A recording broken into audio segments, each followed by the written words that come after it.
Everyone who has an active membership by November 30th will get this free founding member enamel pin. You do have to pay shipping though, just to be clear. Okay, bye.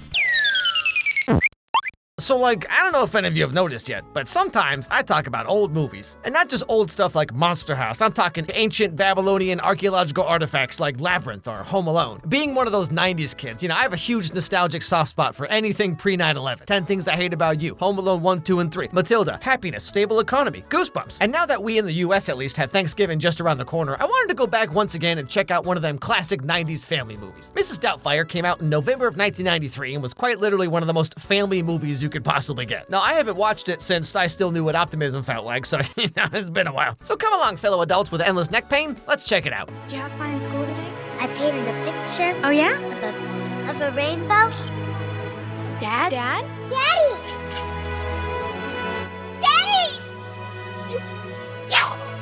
Wait, Matilda's in this movie? I don't remember that part. Quick, Dad, check her backpack for adoption papers. So this is our main character, Daniel. Daniel lives with his wife and kids in San Francisco doing odd acting jobs here and there whenever he can. Now, today is his son's birthday, and of course he wants to go all out.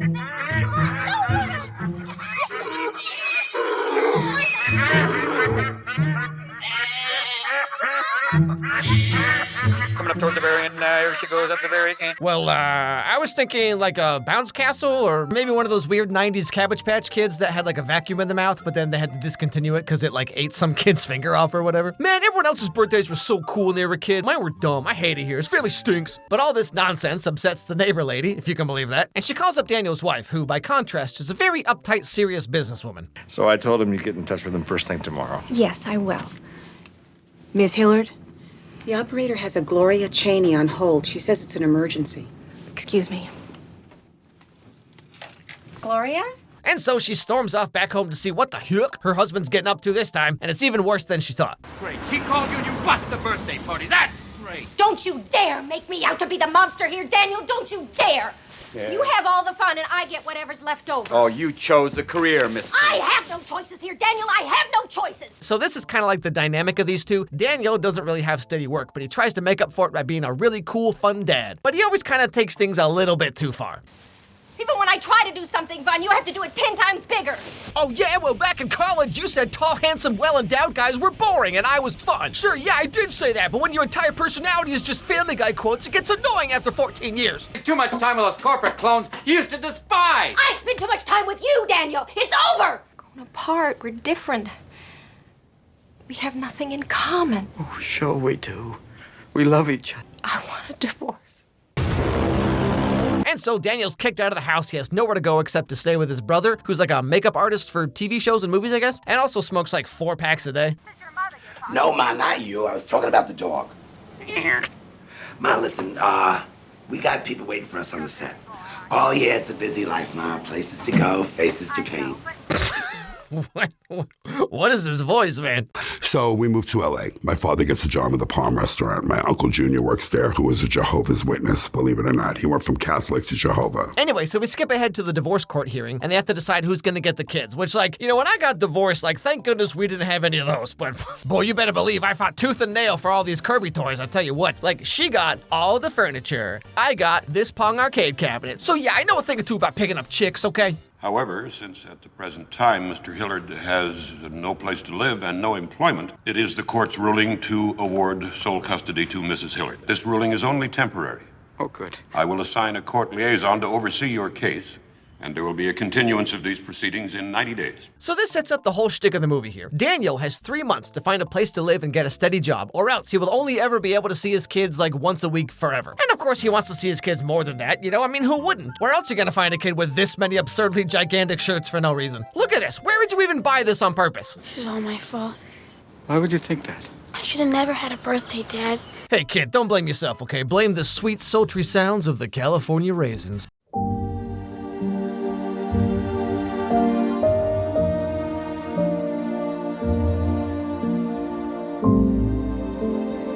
This part right right here is obviously very sad, but like in real life, this whole thing would be so devastating. Like just going through a breakup is hard enough, but like, okay, now you can't see your kids when you want, and if you do, you'll be arrested. Like that's so insane. And for what? Giving his kid the coolest birthday party of all time?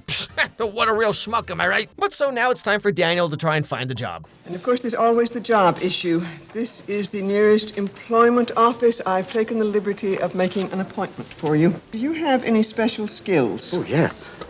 I do. I do voices. You know, this is like me if there was ever some like zombie apocalypse or whatever, right? Hey kid, welcome to what used to be New Jersey and is now just a desolate zombie wasteland, so not much has changed really. But anyway, so what can you do? Well, I can recount the entire plot of all 7 seasons of Riverdale. Uh-huh. I'll just put you down right here. But ultimately, he does end up getting a job at a local TV station where he like ships out film reels to other TV stations, I guess. Now, while Daniel's going through all this, Miranda is at her big girl interior design job, I think. And one day, a certain special client walks in. With a great deal of inspiration from the French Second Empire, I was thinking a 17th century grand piano. You realize I've been following your career in the trades these past couple of years. A tufted sofa, a Flemish tapestry, a brass-bound Regency-style table. I'd love to get reacquainted. I'm sorry. Just like the whole time, it's like, okay, so what do you think of this sofa? So these two apparently used to date back in college, but things didn't work out, and she ended up marrying Daniel, right? She had literal James Bond and gave it up for a chubby, funny guy with like 12th century peasant hair who can do funny voices? But a change. She's gonna loosen up any moment. Look at me right now, Moneypenny. I want to undo that bow and get to know you. I'm crazy to make a deal with you! And then she gave that up too? Pick a lane, Miranda. How many mulligans you gonna call here? But so, that's the current state of things. Daniel has his own apartment that we're supposed to see as like a cheap, junky, rundown kind of place, but like he lives here by himself in San Francisco? This 2,000 square foot penthouse suite on a minimum wage salary? You know, when we say everything was so much better in the 90s, this is what we're talking about, okay? Home Alone, Kevin McAllister's dad works some kind of office job, right? His mom like collects mannequins or something, and they live here, taking the entire family to Paris? Who is the old battle axe? Your mom. She's fine. I'd hate to think that she came down with amoebic dysentery. Amoebic dysentery. Some kind of infection in your tummy where you get diarrhea forever. Diarrhea forever. Diarrhea forever. Doesn't matter what you do, what you eat, 3-4 times a day. Is that curable, by the way? My friend wants to know.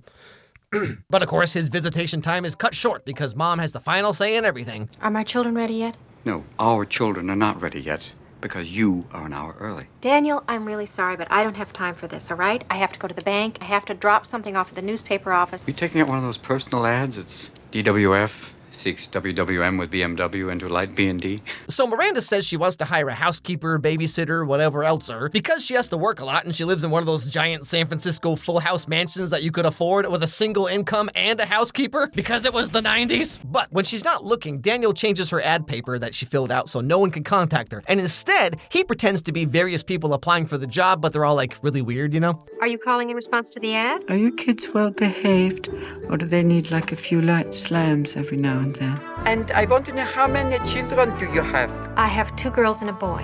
I don't work with the males, because I used to be one. Yikes. Well, San Francisco has definitely changed, I'll tell you that. But after several days of this, finally, Daniel goes in for the slam dunk. Doubtfire. I beg your pardon? Doubtfire, dear? Mrs. Doubtfire. Well, I look forward to meeting you. And so now he just has to pretend to be a little old British lady for the rest of his life, and he's set. Daniel, hi. Could you make me a woman? Honey, I'm so happy. Oh, Daniel, finally! We've known for years! Ever since we found that complete box set of Revolutionary Girl Lieutenant under your bed, and you only ever play girl characters in video games, and you spend way too much time on that app that swapped your gender in all the pictures you'd say... Am I? You know what, I can't really be bothered either way. And so with the help of his makeup artist brother and his boyfriend, I assume, they turned Daniel into Mrs. Doubtfire. And so now he just has to convince everyone else forever and he's good to go. There's no way this could fail. Euphigenia Doubtfire. And these must be the cherubs. Yes. This is Natalie. Oh, hello, Natalie. And who is this strapping young lad? This is Chris. Hello, Christopher.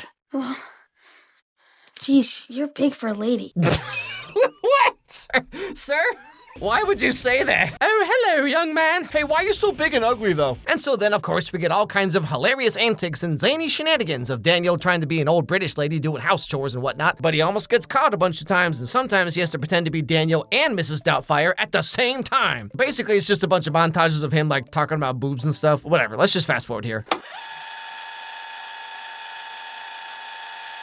Once upon a time in the sewer, there were 4 cute little turtles. Who suddenly went through this incredible mutation process and became the Teenage Mutant Ninja Turtle.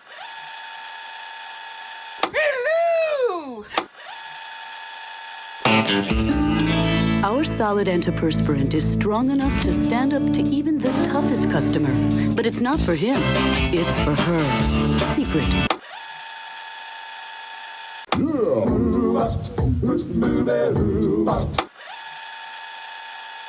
Okay, so as we've established, Daniel used to be like the fun dad, the no one ever gets in trouble kind of dad, you know what I mean? But now he has to be like the exact opposite. Homework time, okay?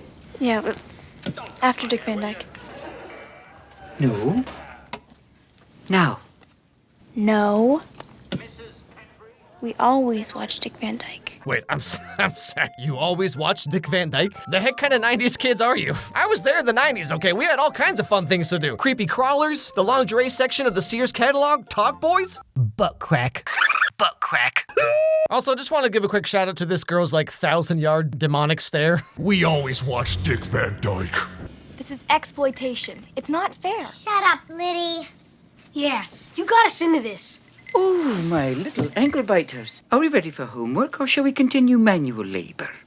No, anything but this. Now, over time, things actually do end up going pretty well. Kids love Mrs. Doubtfire. Miranda's really connecting with her, and they can talk about all kinds of stuff like dumb husbands and idiot husbands. But one day, Daniel goes to use the bathroom, and his son walks in accidentally and sees him doing that, freaks out, and now it's like a whole thing. He's half man, half woman. What? Yes, I swear. All right, little one. Now, just calm down. Bryce! Just relax, please. He's gonna get it in the balls. Yeah.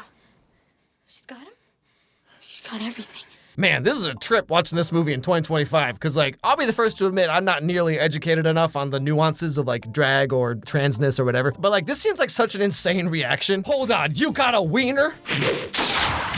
All right, I'm gonna give you to the count of 5 to get out of here. Especially in San Francisco, of all places, you know? Like if you ever wonder how much progress we've made in 30 years, go back and watch 90s movies, because things used to be wild. Dad? Dad? Yeah, honey. You don't really like wearing that stuff, do you, Dad? Well, some of it's comfortable. No. It's a pain in the padded ass. This is not a way of life. Yeah. How silly would that be? Such whimsy. You know, something else interesting is how this movie portrays his gay brother and his boyfriend in, like, what I think is a very normal, very sympathetic light. Like, but then the idea of, like, dressing like a woman, it's like the weirdest thing anyone could possibly imagine. Anyway, so he tells these 2 kids that they have to keep it a secret because Miranda would probably have him arrested, and their littlest little sister Matilda would blab about it because she's like 5, you know? But doing all this is the only way that he can see his kids more than once a week. So anyway, things continue on, and Daniel gets to talk with Miranda in ways that she never would have talked to him before. The truth is, I didn't like who I was when I was with him. I would turn into this horrible person. When I'm not with Daniel, I'm better. And I'm sure he's better when he's not with me. You know, getting a little serious here for a second, this is actually a really good point. Like, sometimes it's not even about what the other person does or doesn't do, but it's just like how you are in the relationship or like what the environment does to you. You know, I feel like so many people are kind of waiting for the other person to do something terrible to justify a breakup. But like, no-fault divorce also applies to breakups. I mean, you can just leave if you feel like it's not good for you, you know? But anyway, like we talked about earlier, when he's not being Mrs. Doubtfire, Daniel works at a TV station. Now, one night, after everyone leaves, he goes on to set of one of their kid shows they filmed there, and he's just like messing around, being Daniel, you know? Thank you. All right. But ladies and gentlemen, put your claws together. Please welcome James Brontosaurus. But kids, very impressive, Mr. Hillard. It's playing. I don't think I was watching. That's funny stuff. And so the big boss man here wants to discuss ideas over dinner, Friday at 7. However, I will not be held responsible for your virtue. Well, he'll be there to protect me. I will. Stu has invited you and the children to join us. Friday night, 7 o'clock. This Friday at 7? Yes, we're going to my favorite restaurant, Bridges. bridges. And so for the second time in this movie, Daniel has to be both people, rushing back and forth, changing, unchanging, because, it just wasn't funny enough the first time. Like, this movie is 2 hours long, but they could have shaved 20 minutes off so easy. It's always so hilarious when you do the same joke twice in a row, am I right? So let's just skip ahead here. Nothing gets to you. Staying fresh, staying cool. With Mentos fresh and full of life. Fresh goes better. Mentos freshness. Fresh goes better with Mentos fresh and full of life. Mentos. Okay, so things come to a head when Miranda's boyfriend guy tries to eat some food in just the most, normal human way I've ever seen.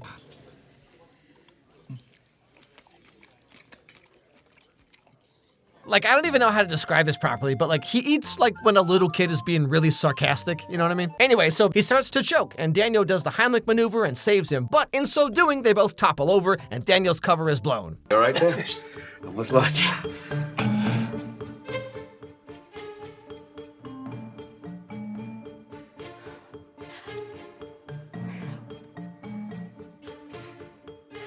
Daddy? It's a good thing that was her first thought, and not that, she just witnessed, a war crime or something. But no one is more shocked than Miranda. Oh my God! The whole time you were. The whole time! Oh, I'm sorry, Miranda, please. Don't talk to me! Don't touch me! Don't touch me! I have to go. We have to leave now. And so we skip ahead to another court hearing. It's been 2 months since the first one. And now with all these new revelations about what Daniel's really been doing, things are not looking so good.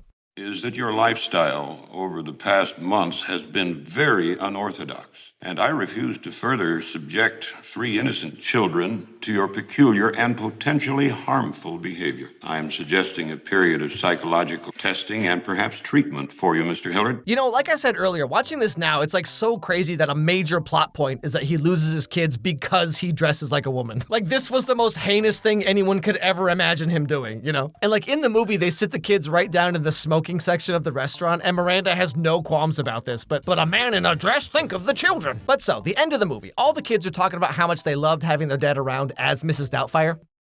Guys, please don't be so depressed. Everything's gonna be all right. I miss her spaghetti. I miss her jokes. I miss her stories. Don't worry, we will find someone. There are plenty of people out there. And even Miranda's like, man, when I talked to my husband like a person and didn't just immediately assume everything he thought and did was dumb and annoying, he actually wasn't half bad, all things considered. And right then, they see something a little interesting on TV. He's going to bring some animals that are endangered species. Do you know what that means, puppets? Wait a minute. Did you say puppet? Oh, no, dear. Oh, it's Kovacs. Welcome, Kovacs. Hi, guys. I'm here. Did you say extinction? Did you say something? Oh, Something he's not talking about something smelly. So, turns out, during that hilarious dinner scene, the TV boss guy saw what Daniel was doing and decided that he liked this funny little British grandma character and wanted to give him his own, Mr. Rogers-style kid show. And that's when Miranda realizes that she really should give Daniel another chance at being a dad because she learned so much about him through Mrs. Doubtfire. Jesus, Miranda, you took my children away from me. I can only see them now with supervision. Some woman who comes and watches me with the kids like I'm some sort of deviant. If I try to hug them, she wonders why. Man, this movie. Again, it's so interesting to see how, the idea of cross-dressing or drag or whatever this is, seeing how they thought of it back in the 90s. If a movie came out just like this now, people would totally be like, what is this cartoonishly ham-fisted message? They're just pushing an agenda. But, this is actually how things were, though. But after Miranda and Daniel talk things out for a while, Miranda gets the courts to release their order so Daniel can see his kids whenever he wants. And so, still somewhat broken, they're once again a family. Now, there are all sorts of different families, Kitty. Some children live with their uncle or aunt. Some live with their grandparents, or some children live with foster parents. But if there's love, dear, those are the ties that bind. And that's the end of Mrs. Doubtfire. I think Robin Williams and John Candy were both so good at being super over-the-top comedy, but then also being really heartfelt and serious. Pretty much all of Robin Williams' 90s movies are like this, Like Hook, What Dreams May Come, Dead Poet Society, Mrs. Doubtfire. He was so good at playing both extremes, And John Candy, Uncle Buck, Trains, Planes, Automobiles. There's something about real comedians and how they can just understand human emotions so well. And looking around today, I feel like we don't really have anyone quite like this anymore. You know what I mean?